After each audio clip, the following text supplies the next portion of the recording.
방역에서 가장 중요한 포인트, 다른 사람들하고 섞이지 않는다는 겁니다. 좀 더 저렴한 방법을 찾는 분들은 타시던 차를 그냥 가지고 나가는 겁니다. 한국 사람은 밥심입니다.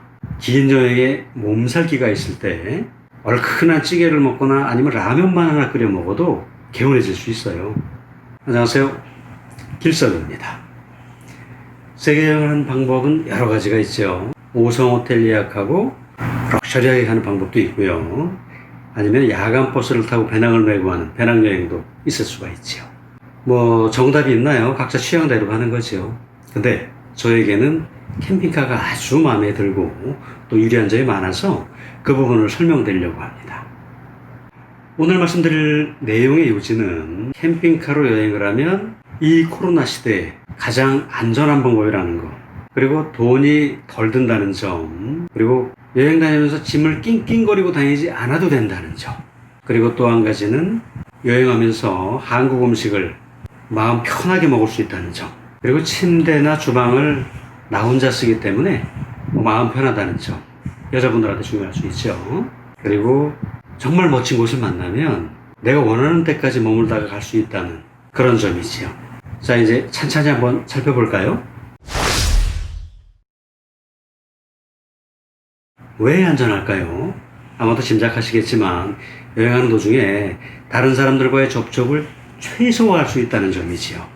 여행 중에 바이러스에 감염될 수 있는 경로를 한번 생각해 볼까요? 버스 같은 대중교통을 이용할 때, 그리고 사람 많은 식당에서 같이 식사를 할 때, 그리고 어쩌면 코로나 감염자가 이용했을지도 모르는 숙소를 내가 이용하게 됐을 때, 이런 경우들일 텐데요. 캠핑카 여행을 하면 이런 걱정 안 해도 되죠. 내 차로 이동하고 내 차에서 밥 먹고 내 차에서 잠자는 것이죠. 방역에서 가장 중요한 포인트, 다른 사람들하고 섞이지 않는다는 겁니다. 뉴스 내용 잠시 보실까요?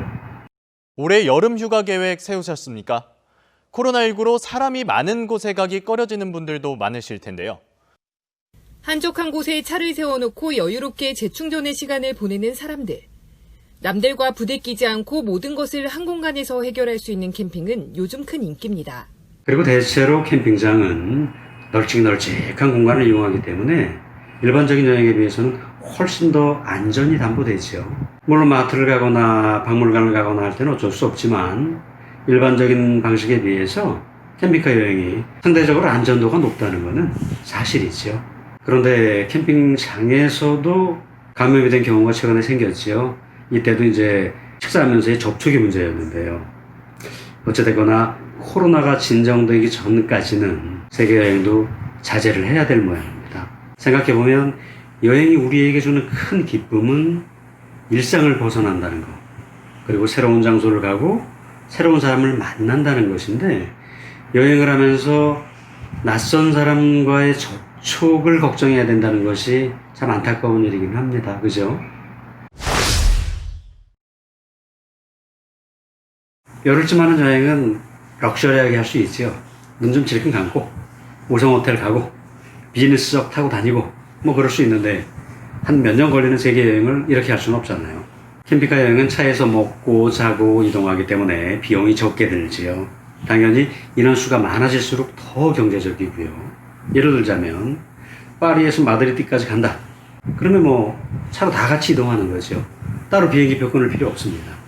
그리고 소소한 현지 교통비도 절약이 되고요. 숙박비 안 드는 거 말할 거 없지요. 캠핑카가 좀 비싸긴 하죠. 그런데 캠핑카는 선택의 폭이 아주 넓어요. 싼 거부터 비싼 것까지. 제 경우는 3년 된 중고 스타렉스를 사고 구조 변경하고 장비들을 장만하느라고 토탈 4천만 원 정도 들었는데요. 그런데 이 녀석은 이번 여행이 끝나더라도 아주 오래 쓸 수 있죠. 이동식 별장을 하나 샀다고 생각해도 되고요. 그리고 또 살면서 어차피 차는 한 대 필요하잖아요. 그렇게 생각하면 특별한 부담은 없는 겁니다. 좀 더 저렴한 방법을 찾는 분들은 타시던 차를 그냥 가지고 나가는 겁니다. 승합차나 SUV를 개조하면 돈 얼마 안 들어요. 셀프 개조하면 더 저렴하고요. 그리고 타던 승용차 지붕에 루프탑 텐트만 설치해서 나가는 분도 계시고요. 타고 다니는 차에 텐트만 하나 실어서 가지고 나가시는 분도 계시지요. 아무튼 이런 부분은 다음 주에 이어지는 다음 편에서 좀 더 상세히 말씀드리겠습니다. 배낭여행은 말할 것도 없고 자동차를 이용하는 여행에서도 숙소가 바뀔 때마다 짐 싸고 옮기고 풀고 이거 반복적으로 해야 됩니다. 그런데 뭐 짧게 하는 여행에는 뭐 괜찮을 수도 있는데요. 길게 하는 여행에서는 매번 할 때마다 이거 짜증납니다. 그래서 저는 캠핑카가 아닌 여행을 할 때는 한 곳에서 최소한 2박은 합니다. 짐 싸고 풀다가 시간 다 가거든요. 근데 캠핑카는 뭐 옮기고 말 것도 없죠. 아주 편합니다. 호텔 잡아서 침대 편한 데 가서 며칠 쉴까 생각을 하다가도 짐 옮기는 거 귀찮아서 안 들어가는 경우도 있죠. 아마 이런 경험 다들 있으실 텐데요. 호텔에서 살살 라면을 먹거나 아니면 여러 사람이 쓰는 호스텔 주방에서 한국 음식을 해 먹을 때 좀 신경이 쓰이기도 하잖아요. 저는 이런 적도 있었어요. 외국의 호스텔 주방에서 신라면을 끓이는데 우리는 익숙해서 잘 모르지만 신라면은 냄새도 좀 맵거든요. 주변에 또 외국인들이 자꾸 재치기를 하는 거예요. 미안하더라고요. 그래서 그 다음에 이제 그런 데 갈 때는 좀 덜 매운 라면을 가지고 갑니다. 한국 사람은 밥심입니다. 긴 여행에 몸살기가 있을 때 얼큰한 찌개를 먹거나 아니면 라면만 하나 끓여 먹어도 개운해질 수 있어요. 그리고 시니어 분들일수록 더 그럴 수 있고요. 마음 편하게 한국 음식 요리해 먹는 거 이거 생각보다 굉장히 중요합니다. 아마 나가시면 위에서 보시는 저처럼 여행 다니면서 아마 김치 담아 드시면서 다니게 되실 겁니다. 내 사이에 살기 때문에 침대와 주방을 다른 사람하고 공유하지 않는 건데요. 이거 여자분들, 특히 민감하신 분들한테는 굉장히 중요해요. 실제로 저개발 국가나 밀림 같은 오지에 가면 숙소 때문에 놀라운 경험을 하실 수도 있습니다. 밀림 지역 숙소에 가면 방 안에서 뭐 작은 도마뱀이 나온다거나 침대나 침구의 상태가 상상을 초월한다거나 할 수 있는데요. 문제는 돈을 아무리 더 많이 주더라도 들어갈 수 있는 깔끔한 숙소가 없는 그런 경우가 가끔 있어요. 물론 이런 데 안 가면 돼요. 근데 다니다가 보면 그런 상황이 생기더라고요. 이게 캠핑카 여행의 아주 매력적인 점인데요. 통상의 여행에서는 여행 스케줄을 짤 때 예를 들면 소렌토에 가면 며칠이나 있을까? 이틀? 3일? 이렇게 생각을 하다가 좋아, 3일 있자, 넉넉하게 이렇게 생각을 하고 그 다음 스케줄을 이제 짭니다. 그 다음 갈 곳에 교통편, 호텔 다 예약을 하죠. 근데 소렌토에 막상 갔어요. 가서 보니 와, 세상에 이렇게 좋은 줄 몰랐어. 며칠 더 있으면 좋겠다. 이렇게 생각이 들어도 어쩝니까? 그 다음 교통편, 호텔 쭉 예약이 돼 있는데 이 상태에서 계획 변경하기 어렵지요. 그런데 캠핑카 여행에서는 내 맘대로 할 수 있어요. 얼마나 좋아요.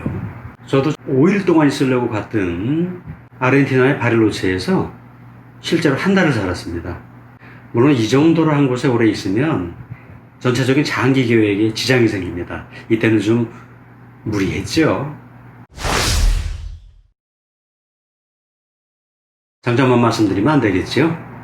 단점도 말씀드릴 테니까 잘 맞지 않는 것 같다 싶으시면 바로 접으셔도 됩니다. 첫째는 장거리 운전을 해야 된다는 그런 부담이 있지요.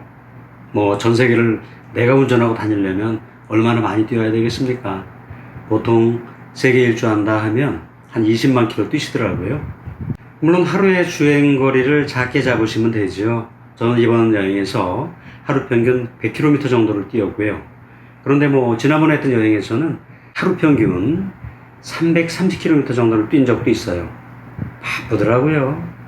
그래서 건강상 장거리 운전이 무리가 되시는 분들한테는 권하지 않고요. 특히 드라이빙을 좋아하시는 분들에게 권해드립니다. 그리고 여행하는 내내 자동차에 신경 써야 됩니다. 차에 이상이 없는지, 그리고 또 적당한 때 엔진 오일이라든가 이런 관리를 좀 해줘야 되고요. 펑크가 나거나 파손이 되거나 고장이 나거나 이러면 여행 일정이 꼬이게 됩니다. 상당히 신경을 쓰면서 다녔죠. 그리고 캠핑카를 외국으로 보내는 운송 절차, 그리고 캠핑카를 가지고 육로로 국경을 통과하는 이런 절차들이 복잡하고 어렵게 느껴질 수도 있는데요. 사실 이건 정말 별거 아닙니다. 그것보다 오히려 캠핑카가 덩치가 좀 크면 뉴욕 같은 대도시에 갖고 들어가면 좀 부담스럽기는 하죠. 그리고 캠핑카나 내 차를 가지고 여행할 때 가장 부담스러운 거 이겁니다. 사고 날까봐 걱정이죠. 특히 사람이라도 다치게 하거나 이런 문제가 생기면 아주 치명적일 수가 있어서 이거는 정말로 조심해야 됩니다. 어떠신가요? 제 말씀 듣고 나니까 그래도 캠핑카 여행할 만하다 이렇게 생각이 되시나요? 저는 여러 장점들 중에서 코로나 이후의 생활에서 캠핑카 여행이 안전이 더 담보된다는 점, 그리고 경제적으로 유리한 점이 많다는 점, 그리고 무엇보다도 내가 원하는 스케줄대로 다닐 수가 있어서 여행의 퀄리티가 좋아진다는 점, 이런 점들 때문에 방금 살펴본 단점들에도 불구하고 캠핑카 여행을 선택을 했고요. 제가 한 이런 선택을 운전에 크게 부담이 되지 않는 분들이라면 해보시는 게 좋다고 생각합니다. 끝까지 봐주셔서 고맙습니다. 다음 편에는 캠핑카의 종류, 그리고 어떤 캠핑카가 내 여행 스타일에 맞는지를 말씀드릴 테니까요. 혹시 궁금한 점이 있으시면 댓글로 달아주세요. 그러면 제가 최대한 답변해 드리겠습니다.